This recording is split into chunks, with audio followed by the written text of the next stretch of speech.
Hello and welcome to the Elite Lizzard Publishing Podcast. Today we're going to be motivating our writers. We want to share a very motivational writing podcast that will help you on your journey. So we're going to talk about triumphs and challenges and everything in between when it comes to being a writer. So whether you're an aspiring author, a seasoned novelist, or someone who's just starting to put words on paper, this episode is for you. So stay tuned. Today, we're going to talk about something that every writer faces, which is doubt. The feeling that maybe we're not good enough, or that our story isn't worth telling, or that success is just too far away. But here's the truth. You should never, ever give up on your writing dreams, or your dreams for that matter. Writing is a journey. It is not a race. It's filled with twists and turns and setbacks and triumphs. And you know what? Every writer you admire has at some point had some doubt. Take J.K. Rowling. She was rejected by 12 publishers before Harry Potter found a home. Stephen King. Carrie was tossed in the trash before his wife encouraged him to try again. Even the legendary Dr. Seuss was told that his books would not sell. If those people had given up, the world would be missing some of the most beloved stories of all time. So what does this mean for you? It means that rejection is not failure. It means that if you're struggling, you're on the right path. Because writing isn't just about instant success. It's about persistence. It's about showing up day after day after day and believing in yourself even when no one else does. And let me tell you, as someone who has little to no one who backs me up or who motivates me, I have to motivate myself every single day. I run a company virtually by myself. Yeah, I hire people when, jobs come about, but majority of the time, I'm doing it all. I wear all the hats. I do all the marketing. I do everything. So who's there for me? Should I just lie down and give up? No. Every single day, you got to get up first thing in the morning and you tell yourself, today is the day. And if it's not that day, you wake up the next day and you say it again. Today is the day. And this is how you're already ingraining into your mind change. Anytime that self-doubt comes into your mind, turn on a piece of music that's your favorite. Shut it down. Read a book. Turn on a comedy show. You cannot let anything interfere with your dream. If you want to become an author, if you want something to happen into your life, in your dreams, you have to make it so real in your mind that you're holding your finished book in your hands. You have to put that idea that it's already finished. Okay? And let me tell you, okay? Somebody out there needs your story. Someone is waiting to read the book that only you can write. Maybe it's a child looking for an adventure to escape to. Maybe it's a teenager who feels that they haven't been seen and they read your book and they feel seen for the first time because of your words. Maybe it's an adult who rediscovers the magic of storytelling through your pages.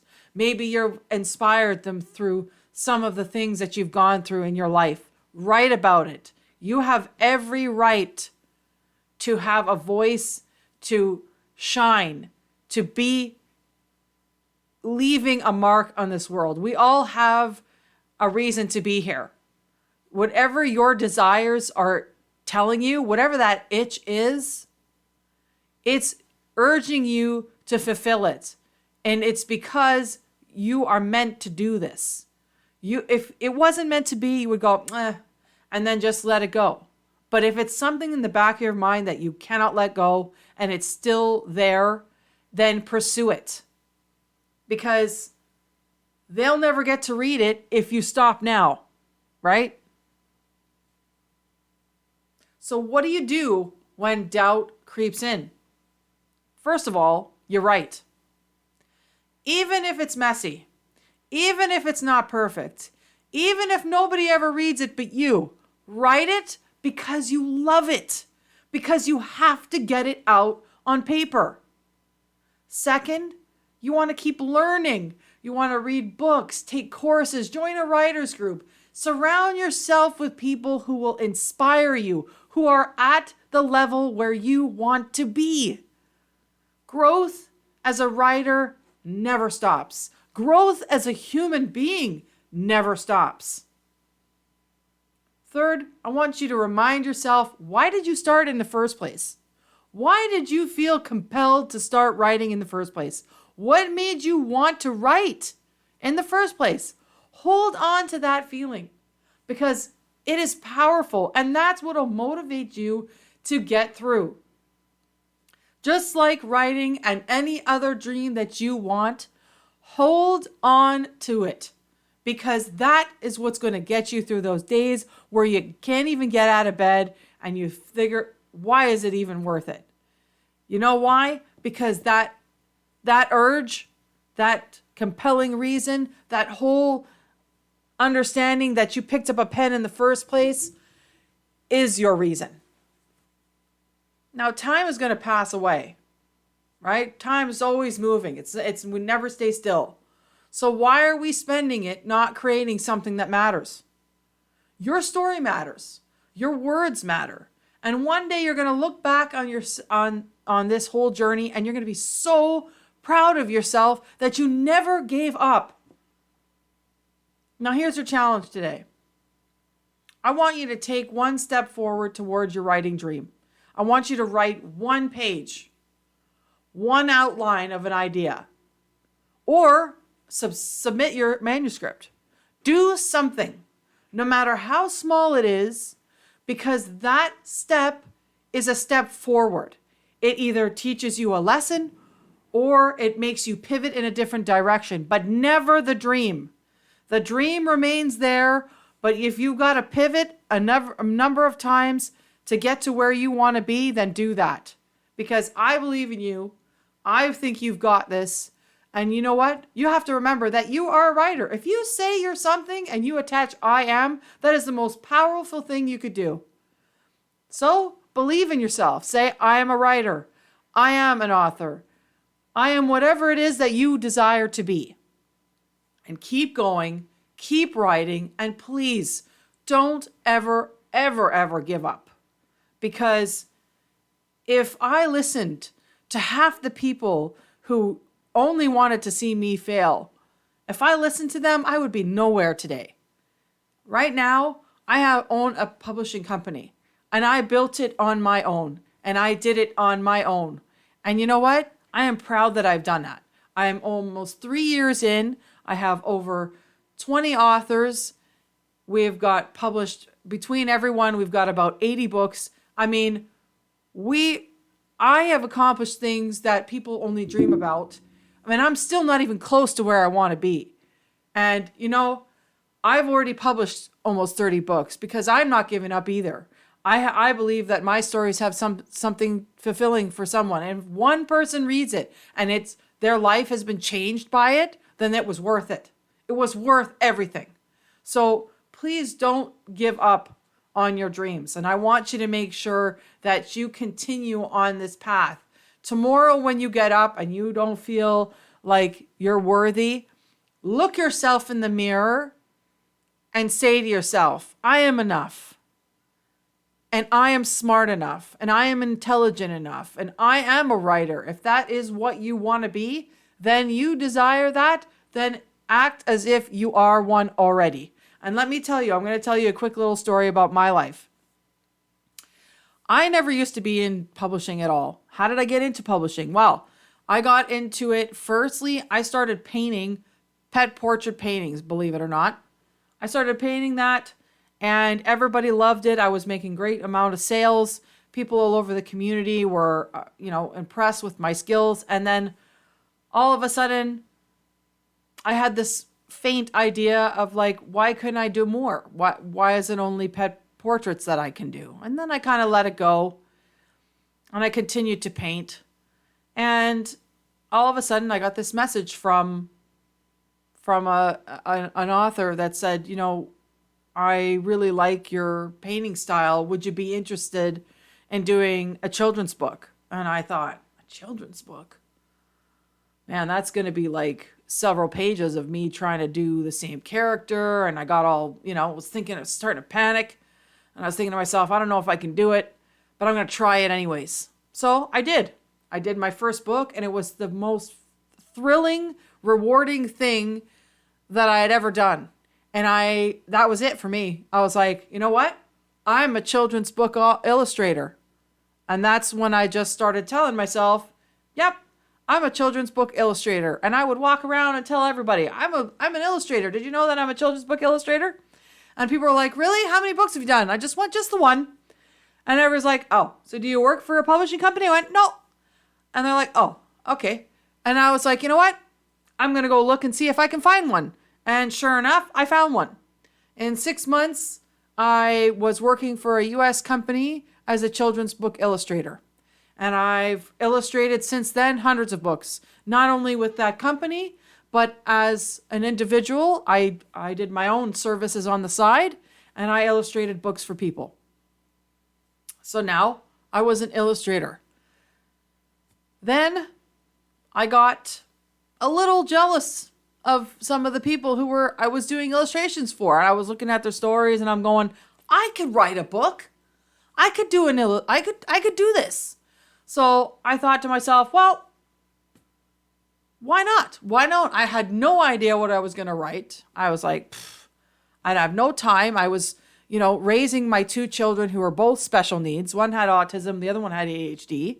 And I thought, I don't know how I'm going to get the time to do this because I'm already doing illustrations. I'm already working at the school. I'm already doing that, this, that, and the other thing. I don't know how I'm going to do it. But gosh darn it, I want to be an author. So I started walking around telling everybody I was going to be an author. I'm an author. I'm going to be a children's book author. And I not only do I illustrate, but I'm going to have my own book. And I started telling my friends. My friends were like, really? That's amazing. What did you write? And I went, I haven't written it yet, but I just know I'm going to do it. And I'm telling you right now, the company that hired me to do the illustrations, I had submitted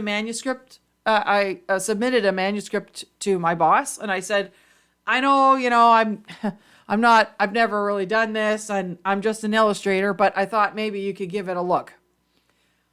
There I was, biting my nails thinking, probably, because that self-doubt creeps in, probably not good enough. Well, the publisher came back to me and said, you know what, let's publish it. I think it's great. So that's when that bug started. So then I was like, now I'm an author. And I would go around telling everybody, I'm an author. I'm so excited, right? I was an author and I was a children's book illustrator. And so I started learning more about how to put the book together. So I asked my publisher, I said, I would like to know, how do you put these books together? And she said, I can teach you. So she taught me. And then I started doing that for the company. I started doing book formatting. It wasn't enough for me. I had the bug. I was bitten. So I took a course online to learn with Adobe InDesign how to book format properly. And so my love for putting books together just grew. I learned everything I possibly could through my company that I worked for, through, educational videos, through podcasts, through reading books, and on and on and on to learn how to run a publishing company. I did marketing courses through Meta, through Corsica, through all these different things. And I learned how to market all the stuff that I was deciding to be a part of. And then it just came about. One day I was tired of saying, I want to be a publisher now. I just got it in my brain. I was like, you know what? I could do this. I could be a publisher. And so I asked my boss, I said, well, since you're so busy in the States, why don't I do a Canadian division in Canada to run the publishing side of things in Canada? Well, she said, oh, I'm sorry, I already sold the company. Well, I said, okay, well, I guess I'm going to go on my own. So I ended up starting the company, and here I am today, a book publisher.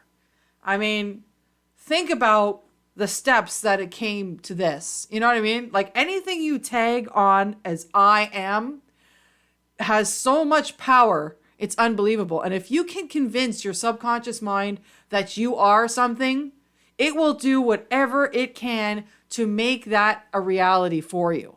So just think of these things. Anytime you feel down and you have some doubt creeping in, know that there's things out there that are bigger than you, that are being taken place. Synchronicities are happening, but you have to do the work. You have to believe in yourself without a question that you know, no matter how, you don't know how you're going to do it, but you know that this is what you want and you're going to get it. All right. So I've talked your ear off now. I hope I have really pumped you up and motivated you because honestly, I mean, I'm my own motivator. Nobody else at the end of the day, like I said to you before, nobody else at the end of the day has my back, has, 110% good intentions for me. So, I got to do it all on my own. And I feel like it doesn't matter at the end of the day what everybody else says. If somebody tries to give you advice and tells you you're crazy and that you're dreaming too big or that, they'll try and give you some reality checks, you just shut that right down. Because if they're not at where you are or where you want to go in life, anything that they tell you, any advice that they give you is not valid. It's crap. Sorry. I'm not taking any of your information because you're not where I want to be anyway. So why would I take advice from someone who is not where I want to go? Right? Think about it. Anyways, I hope you enjoy this podcast. This is I'm extremely passionate about, motivating people and being able to lift yourself up, read a book, read a podcast, learn the craft as best you can. We have tons of podcasts and blogs and things where you can learn all different kinds of writing techniques and tips and all kinds of stuff. And I give all this information away for free. I learned all these things and I want to give my knowledge away for you guys to benefit. So I hope that you listen in to another podcast. I don't know what we're going to do next time, but I think I'm going to start switching it up to every time is going to be a motivational post, a podcast that's going to help lift everybody up. Because I think in this day and age, we need more positivity. We need more, uplifting, motivational things to get us through the day. And I hope that this has pumped you up because I'm pumped up now. I'm ready to go. All right. Have a great day until we meet again.